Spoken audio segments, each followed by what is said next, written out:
21 মোহাম্মদ আবিদুল ইসলাম খান সহসভাপতি, প্রাপ্ত ভোট 5708।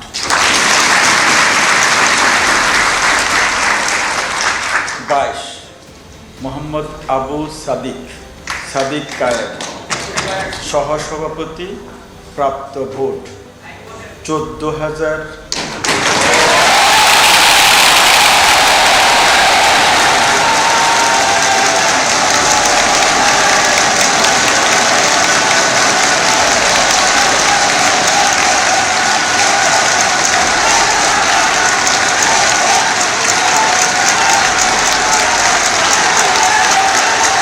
সুপ্রিয় দেশবাসী, আপনারা জেনে গিয়েছেন বাংলাদেশ ইসলামী ছাত্র শিবিরের ভূমিধস বিজয় ডাকসু নির্বাচনে। আল্লাহর কাছে শুকরিয়া ছাড়া অন্য কোনোভাবে বিজয় উদযাপনের পক্ষে আমি নই। হ্যাঁ, ঢাকা বিশ্ববিদ্যালয়ের সাধারণ শিক্ষার্থীরা যারা শিবিরকে ভোট দিয়ে বিজয়ী করেছেন, তারা তাদের মতো করে বিজয় উদযাপন করবে, মিছিল করবে, সাদিক কায়েমের নামে স্লোগান দিবে। দ্যাটস ডিফারেন্ট ক্যাম্পাসের ভিতরে।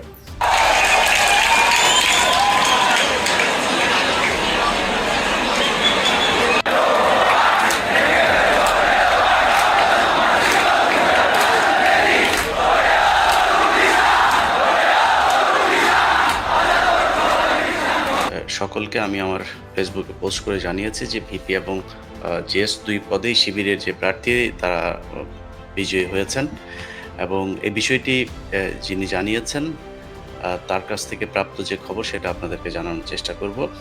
আপনাদেরকে খুব সহজভাবে একটা বিষয় জানিয়ে নিই যে ভোট দেওয়া শেষ হয়েছে কখন আপনারা জানেন। তখন থেকে এখন পর্যন্ত সাংবাদিকরা সবাই সেখানে দাঁড়িয়ে আছেন এবং তারা অপেক্ষা করছেন যে ভোট গণনা শেষে ফলাফল জানার জন্য। আপনাদের কি মনে হয় যে ঢাকা বিশ্ববিদ্যালয়ের মতো ছোট্ট একটা জায়গায় অল্প কিছু ভোটার নিয়ে একটা ভোট সম্পন্ন হওয়ার পরে সেই ভোট গণনা করতে করতে এত রাত লাগার কথা কিনা? এখানে যে বিষয়গুলো হয়েছে সেটা হচ্ছে মানে গোয়েন্দা সংস্থার সাথে। আসসালামু আলাইকুম দর্শক, নতুন একটি খবরে আপনাদের সবাইকে স্বাগতম। আশা করছি আপনারা ভিডিওর শুরুটা দেখেই বুঝতে পেরেছেন আজকের নিউজটা ঠিক কতটা গুরুত্বপূর্ণ হতে চলেছে এবং ঠিক কোন দিকটাকে ইঙ্গিত করছে। তাই বলবো দর্শক, যারা ভিডিওটি দেখতে শুরু করেছেন তারা অবশ্যই নিউজটি না টেনে সম্পূর্ণ মনোযোগ সহকারে দেখবেন, তাহলে এই বিষয় সম্পর্কে আসল তথ্যগুলো জানতে বা বুঝতে পারবেন। তো প্রিয় দর্শক, আমি আর কথা বাড়াবো না। ভিডিওর শুরুতে আপনাদের যেই ভিডিওগুলোর অংশবিশেষ দেখিয়ে শুরু করেছিলাম সেই ভিডিওগুলোর বিস্তারিত আলোচনা দেখব। তবে তার আগে অনুরোধ, যারা এখনো চ্যানেলটি সাবস্ক্রাইব করেননি সকলে চ্যানেলটি সাবস্ক্রাইব করে পাশে থাকা বেল আইকন বাজিয়ে দিন, আর যারা ইতিমধ্যে সাবস্ক্রাইব করে রেখেছেন তাদেরকে অসংখ্য ধন্যবাদ। প্রিয় দর্শক, চলুন একটি লাইক দিয়ে আমরা ধারাবাহিকভাবে সবগুলো ভিডিওর বিস্তারিত আলোচনা দেখে আসি। খেলা করে আমাদেরকে মজার বানরের খেলা দেখাচ্ছেন। তাদের দাবি হচ্ছে যে এখন যদি নাকি ফলটা ঘোষণা করা, আমি যেমনটা জানিয়েছি যে ভিপি এবং জিএস দুই পদে শিবিরের প্রার্থী বিজয়ী হয়েছেন, এটা যদি প্রকাশ করা হয় সেক্ষেত্রে ছাত্র দলের পক্ষ থেকে তারা ঢাকা শহরের সব জায়গায়, তাদের ঢাকা বিশ্ববিদ্যালয়ের আশপাশে বিভিন্ন জায়গায় তারা অবস্থান নিয়েছে এবং সেখানে বিশাল পরিমাণের তাদের নেতাকর্মীরা সেখানে আছেন। তারা বিশৃঙ্খলা করবেন এবং সেটা যদি করা হয় তাহলে তৃতীয় পক্ষ এখানে সুযোগ নেবেন। আরে বেটা, এই গোয়েন্দা সংস্থা এখন উপরে যারা আছে সবই তো তৃতীয় পক্ষ। আপনারা এখানে এসে এইসব এই হুজুরগিরি দেখাইতে এসে আমাদেরকে ভুলভাল বুঝায়েন না। সো ফলাফল যা হয়েছে সেটা জানাইতে হবে। এই দেশের মানুষ, শেখ হাসিনা এর আগে এই নুরু ভিপি হয়েছিল, ওই সময় তারা চেয়েছিল সবগুলো ভোটই তারা নিয়ে নিবে, শেষ পর্যন্ত পারে নাই। ভিপি নুরুকে তারপর দেখেছে যে একটা দেই তাহলে আর পিছনের গুলো নিয়ে কোনো হবে না, ওরে ভিপি বানায় রাখো, তার কাজ যা করার তোমরাই করবা, সেটাই হয়েছিল। শেখ হাসিনা এখন বাংলাদেশে নাই। শেখ হাসিনা সেই রাতের ভোট, তারপরে হচ্ছে গিয়া ড্যামি ভোট, ভোটারবিহীন ভোট, এইসব ভোট আর এই দেশে হবে না। যেটা ফলাফল হবে সেটা করতে হবে। কেউ যদি বিশৃঙ্খলা করে, মনে করেন ছাত্রদল যদি নাকি মনে করে যে তারা বিশৃঙ্খলা করে তারপরে জিতে যাবে, বিশৃঙ্খলা করে তারপরে তাদের ভালো কিছু হবে, তাহলে হোক, কোনো সমস্যা নাই। আপনি যদি নাকি তৃতীয় পক্ষকে সুযোগ দিতে চান তাহলে আপনি সুযোগ দেন। আপনার যদি ভালো হয় তাহলে হোক। আমরা এত তৃতীয় পক্ষের নিয়ে এত ভয় পায় লাভ কি? আপনারা আসতে দেন, গোয়েন্দা সংস্থারে নিয়ে আবার সেনা শাসন আসতে দেন, তারপরে আওয়ামী লীগকে আবার ফের পুনর্বাসিত করতে দেন, কোনো সমস্যা নেই ভাই। হিসাব খুব পরিষ্কার। এই দেশের মানুষ, সারা বাংলাদেশের মানুষ আজকে আপনাদের নির্বাচন দেখেছে। এক মহিলা এসে বলল, তিনি ফোন করেছেন, হয় ফোন করে তারপরে দেখেছেন এই হয়ে যাচ্ছে। একজন তার বান্ধবী একজন ফোন করে বলেছেন যে ভিতরে ক্রস চিহ্ন দেয়া, সেখানে সারা সারা দেশের সব মিডিয়া আজকে আপনার এখানে ছিল। এক একটা টেলিভিশন পত্রিকার 8টা 10টা করে টিম সেখানে কাজ করেছে। কারোর চোখে কোনো কারচুপি পড়লো না। এর আগে আমরা দেখি নাই কারচুপি নির্বাচন। এর আগে ওই ভিপি নুরো যেবার ভিপি হইলো, সেবার আমরা দেখি নাই কিভাবে সব বের করে দিয়ে ছাত্র দলের লোকজন সেখানে করছে। একজন প্রক্টরকে ধরা হইলো, এগুলো তো সব মিডিয়াতে চলে এসছে। এবার তো আরো বেশি স্বচ্ছ ছিল। এবার ধরার জন্য তো কোনো মানে এই সায়েন্স দরকার নাই। যে মানুষগুলো সেখানে ছিল, যে মিডিয়াগুলো ছিল, সবাই ধরতে পারতো। একটা প্রমাণ নাই। আপনারা কারচুপি নির্বাচন বলে তারপরে একটা, আরে ভাই আপনারা যে হারবেন এটা তো আমরা আরো প্রায় 1 মাস আগেই জানি যে আপনারা হারবেন। এটা নিয়ে এত নাটক টাটক করে তো লাভ নাই। যদি জোর করে এখন কোনো ধরনের করাইতে চান, কিংবা মনে করেন রেজাল্ট দেওয়ার পরে আপনারা সারা বাংলাদেশে একটা বিশৃঙ্খলা, ঢাকা বিশ্ববিদ্যালয়ের আশপাশে একটা বিশৃঙ্খল পরিস্থিতি তৈরি করতে চান, বাংলাদেশের মানুষ আপনাদের এগুলো ভালোভাবে নেবে না। এর আগে শেখ হাসিনা যত জোর করে যত ভোটে নির্বাচিত হয়ে এসছেন, সেগুলোর পরিণাম কি এই দেশের মানুষ দেখেছে। তার চাইতে বরং প্রস্তুতি নেন ভাই। এখনো রেজাল্ট হয় নাই, আপনি যেহেতু জানেন না, আপনার কাছে যেহেতু আসে নাই, সে প্রস্তুতি নেন। বিজয়ী হইলে আপনি বিজয় মিছিল করবেন, বিজয়ী না হইলে সুন্দর করে একটা নতুন কালচার তৈরি করেন। বিজয়ী প্রার্থীকে ডেকে এনে তাকে ফুল দিয়ে তাকে বলবেন যে আমাকে এই শিক্ষার্থীরা চায় নাই, লেটস ট্রাই নেক্সট টাইম, আমার এবারে দরকার নাই তো এটা নিয়ে এত কিছু করার। তো আপনি সেটা করেন। সেটা না করে এখন আপনি চাপ দিচ্ছেন আরেক গণেশ চন্দ্র রায়। আর গণেশ চন্দ্র রায় ঢাকা বিশ্ববিদ্যালয়ের ছাত্র দলের সভাপতি হইল কেমনে? আমি হিন্দু মুসলমান নিয়ে আলাদা করতে চাই না, কিন্তু এই গণেশ এইদিকে আরেক চাঁদাবাজ আছে, হচ্ছে এই যে নিতাই রায়ের যে মেয়ে নিপুণ রায় আর তার বাপ গোয়ারশর। এই গোয়ারশর আর নিপুণ রায়, এই দুইটার মানে চাঁদাবাজিতে ওই ট্যানারি পট্টি টটি ওই সাইডের এলাকার লোকজন পাগল। প্রতিদিনই কোনো না কোনো জায়গা থেকে এদের নিয়ে খবর আসে। এখন ভাই সমস্যা তো হইলো, এরা এখানে চাঁদাবাজি করবে, সবার ইন্ডিয়াতে একটা করে বাড়ি থাকবে। আপনি বিএনপির মহাসচিব বানায় দেন এই এই কি বলে গণেশ গোয়ারশর চন্দ্র রায় বা নিপুণ রায়, এগুলিরে আপনি মহাসচিব বানায় দেন। খালি একটা কন্ডিশন দিবেন, যে তোমরা ইন্ডিয়াতে কোনো কিছু করতে পারবে না, ডুয়েল পাসপোর্টটা জমা দিবা। দেখবেন আর চাঁদাবাজি করবে না, দান্দাবাজিও করবে না, সোজা হয়ে গিয়েছে। এদের এক পা এইদিকে থাকে, আরেক পা ওইদিকে। আওয়ামী লীগের যে কটাই গোয়ারশররা থাকে, গোয়ারশররা এখানে কামায়, ওইখানে নিয়ে তারপরে এই জমায়।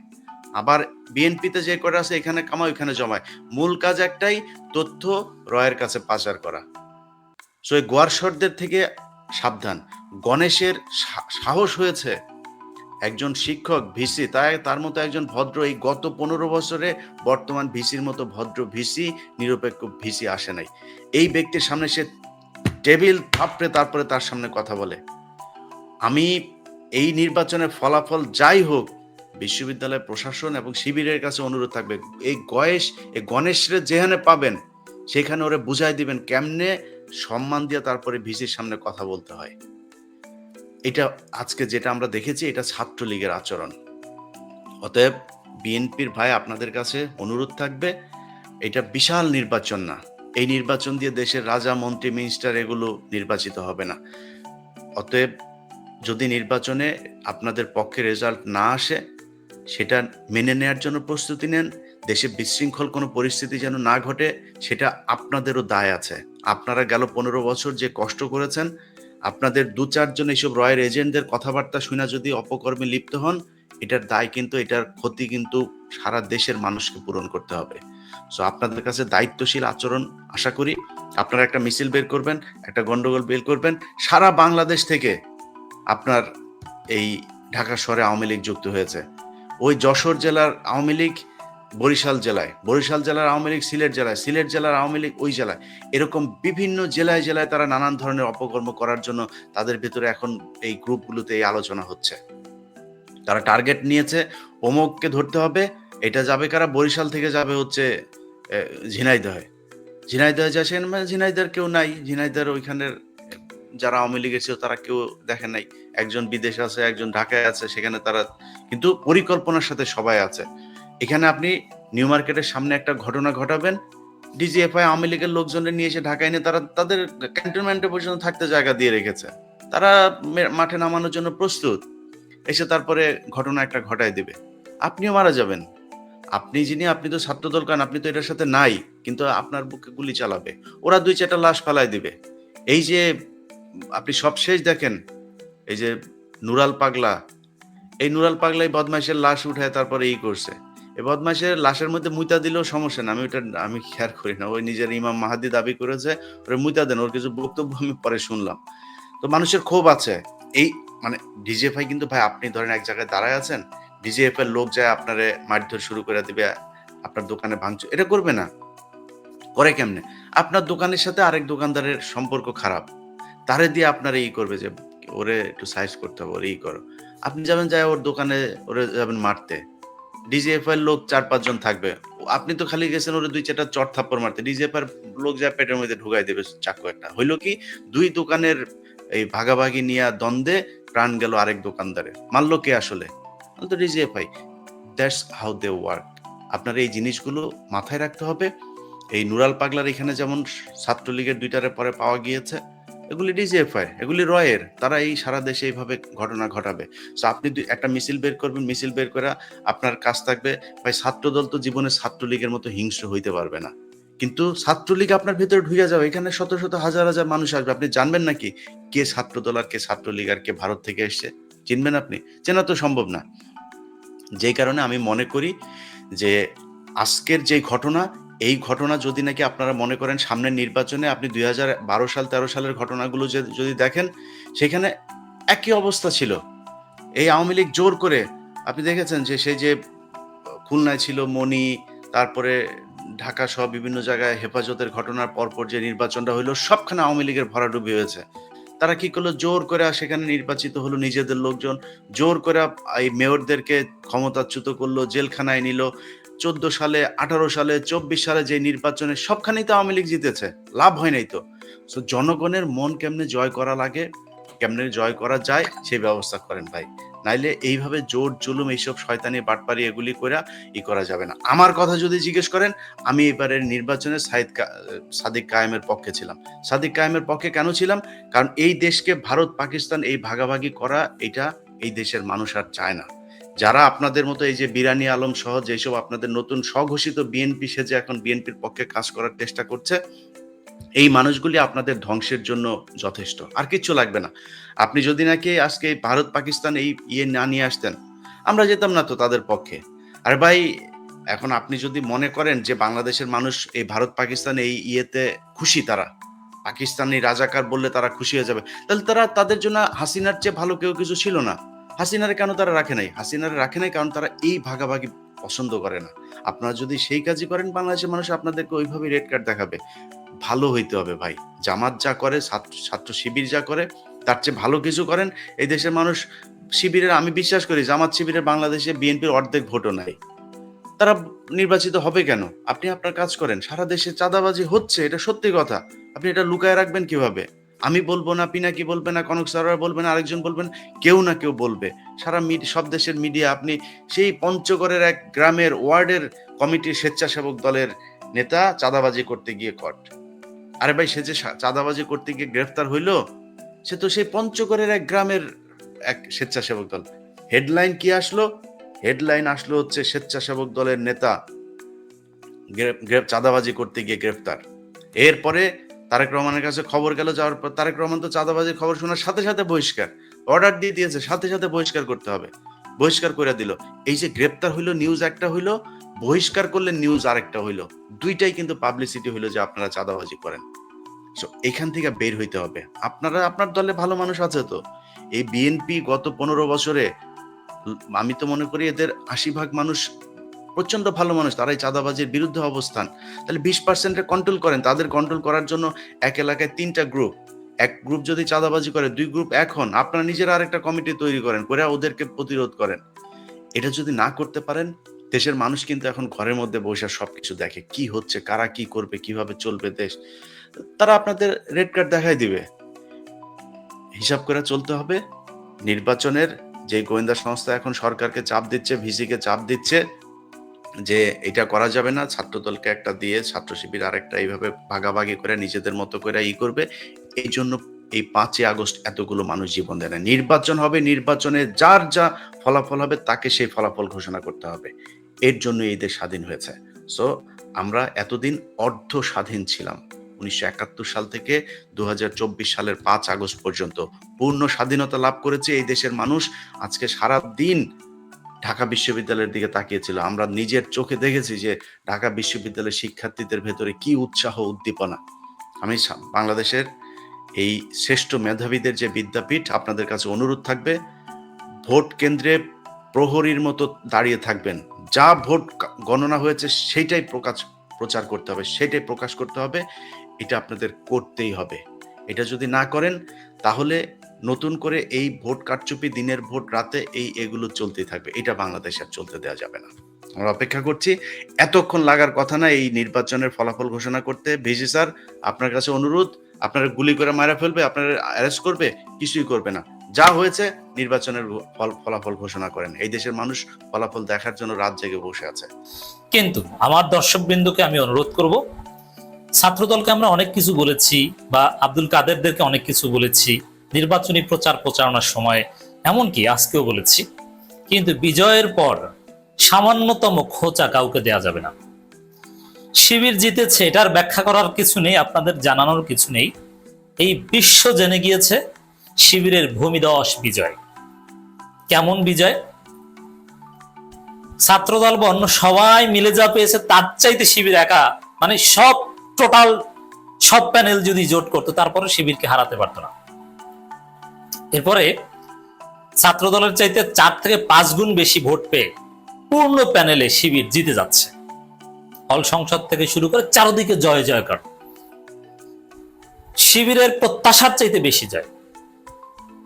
এই খবর আপনারা জানেন। আমি যখন এই কথা বলছি তখন পর্যন্ত সব ফলাফল পাইনি, কিন্তু ফলাফল স্পষ্ট হয়ে গেছে শিবিরের ভূমিধস বিজয়। ছাত্রদলের ভিপি ক্যান্ডিডেট প্রত্যাশা অনুযায়ী এই নির্বাচনের ফলাফল বর্জন করে ঘুমিয়ে গেছেন এবং জিএস প্রার্থী হামিম চালাক, কারণ ভিপি প্রার্থী ওর রাজনৈতিক ভবিষ্যৎ নেই, ছাত্রদলেও কোনো পোস্ট পজিশন পাবে না এবং ট্রলের বিষয়ে পরিণত হবে। যাক, সে কথা আমরা না বলি, কিন্তু হামিমের ভবিষ্যৎ আছে। হামিম ভবিষ্যতে বিএনপির এমপি হবে, এই জন্য হামিম, এবং ভবিষ্যতে ভিপি নির্বাচন করবে। হামিম লেগে থাকবে যদি ছাত্রত্ব থাকে, যার ফলে হামিম কিন্তু ফলাফল মেনে নেওয়ার ইঙ্গিত দিয়েছে। That is very significant. মানে স্পষ্ট হয়ে গিয়েছে শিবিরের ছেলেদের বা সাধারণ শিক্ষার্থীদের নারায়ে তাকবীর স্লোগানে ঢাকা বিশ্ববিদ্যালয় প্রকম্পিত, আর অন্য সবাই চলে গিয়েছে। এমনকি বিশৃঙ্খলা, ককটেল বা নানান সম্ভাবনা এখনো উড়িয়ে দেওয়া যায় না, তবে বড় রকমের বিশৃঙ্খলা হবে না। এটা তারেক রহমান এটা ঠেকাবেন আমরা বিশ্বাস করি। আর যতটুকু হয় ওটা তারেক রহমান নির্দেশের বাইরে হতে পারে, কারণ জাতীয় নির্বাচনে জেতার যে একটা স্বপ্ন ওটাও একদম মাটিতে মিশে যাবে এবং দেশে আসার যে একটা চিন্তা তারেক রহমানের কিছুই সফল হবে না। যার ফলে ডাকসু কেন্দ্রিক তেমন ঝামেলা বিএনপি ছাত্রদল হয়তো বা করবে না, এই জন্য তারা কিন্তু পিছু ওঠে। যেমন শাহবাগে আপনারা দেখেছেন ফলাফল ঘোষণার আগ পর্যন্ত উত্তেজনা বিরাজ করছিল জামাত শিবির ভার্সাস বিএনপি, কিন্তু এক পর্যায়ে ওখান থেকে বিএনপির লোকজন কিন্তু চলে গিয়েছে। ঢাকা বিশ্ববিদ্যালয়ের ভেতরেও ফলাফল ঘোষণা আগ পর্যন্ত মব সৃষ্টি, নানান জায়গায় ঢোকার চেষ্টা করেছে, কিন্তু সব জায়গায় ষড়যন্ত্র করতে ব্যর্থ হয়ে ছাত্রদল কিন্তু পিছু হটেছে, চলে গিয়েছে। তো এই জন্যে এই ভূমিধস বিজয়ের পর বেশি বেশি সূরা নসর করেন, ইস্তেগফার করেন, হামদ করেন, কোনো খোঁচা দেয়া যাবে না, এবং আরো বেশি বিনয়ী হন, আল্লাহর কাছে শুকরিয়া আদায় করুন, সেজদায় মাথা অবরত করুন। আমি জানি শিবিরের এই বিজয়ের রহস্যকে আমি ফাঁস করে দিচ্ছি, শোনেন। কি মনে করেছিলেন এটা কি শিবিরের ভোট? ঢাকা বিশ্ববিদ্যালয়ে এত শিবির? আমি প্রথমে বলিনি, এই সুলাইমান অ্যানালাইসিস ডাকসু নির্বাচনের তফসিল ঘোষণার পর থেকে বলে আসছি যে কেমন ফলাফল হবে, কি হয়েছে, আমার কথা ঠিক হয়েছে কিনা, পেয়েছেন? আজকে সারাদিন কি বলেছি? নজিরবিহীন বিজয়, কেউ ঠেকাতে পারবে না। কি হয়েছে? এমনকি শেষে নেগোসিয়েশন চলছিল যে একটা পদ দেয়া যায় কিনা। আমি বলছিলাম যে দর্শক, আশা করি সবগুলো ভিডিওই আপনি মনোযোগ সহকারে দেখেছেন। সেই সাথে দর্শক, এই ভিডিওগুলো সম্পর্কিত যদি কোনো তথ্য বা মতামত থাকে তাহলে অবশ্যই কমেন্টস করে জানিয়ে দিন। এতক্ষণ সাথে থাকার জন্য ধন্যবাদ। আবার দেখা হবে আগামী ভিডিওতে কোনো নতুন টপিকস নিয়ে। সকলের সুস্বাস্থ্য কামনা করে বিদায় নিচ্ছি। আল্লাহ হাফেজ।